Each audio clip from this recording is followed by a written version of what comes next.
তাহলে এই সূরার মর্যাদা কম কম না বেশি বেশি? কলবুল কোরআন, এটা কোরআনের কলব, একবার পড়লে 10 পড়ার সওয়াব। আবার মুমূর্ষ ব্যক্তির সামনে বসে সূরা ইয়াসিন তেলাওয়াত করতে বলা হয়েছে, তাহলে মৃত্যুর কষ্টরে হালকা করে দেয় কে? আল্লাহ। আবার রাত্রিবেলা সূরা ইয়াসিন তেলাওয়াত করলে সকালবেলায় নিষ্পাপ বানায় দেয় কে? আল্লাহ। মনে থাকবে? কোরআনের কলবের নাম কি?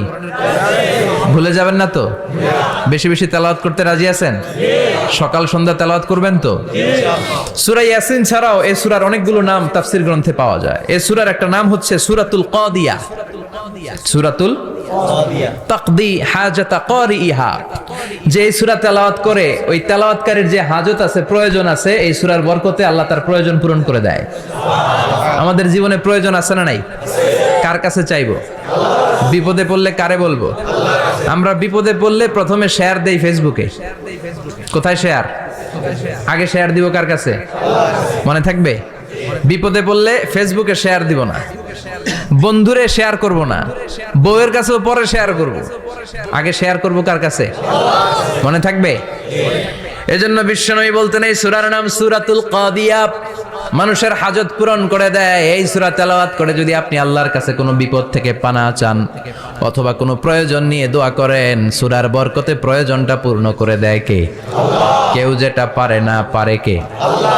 কেউ যেটা দেয় না দেয় কে? আল্লাহ। কেউ যেটা শোনে না শোনে কে? আল্লাহ। তাহলে পেলাম সূরাতুল কাদিয়া।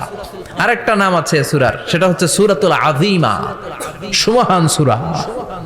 কি সূরা? সুমহান, আযীমা।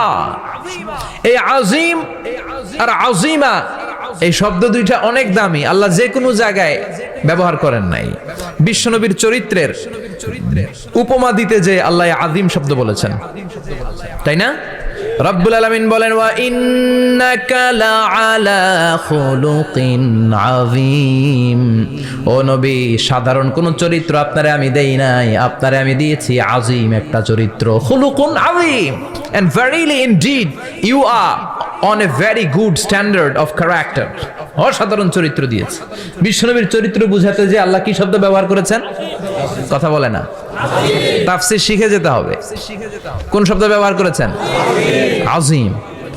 আবার আল্লাহ নিজের পরিচয় দিতে যে আযীম বলেছেন, ওয়ালা ইয়াউদুহু হিফযুহুমা ওয়া হুয়াল আলিয়্যুল আযীম। সুবহানাল্লাহ। আকাশ জমিনের নিয়ন্ত্রণ করতে যে আল্লাহ কখনো ক্লান্ত হয় নাকি? কারণ তিনি হচ্ছেন আল আলিয়্যুল আযীম। আল্লাহু আকবার। তার মানে নবীর চরিত্রের ক্ষেত্রে আযীম, আল্লাহর নিজের সত্তার ক্ষেত্রে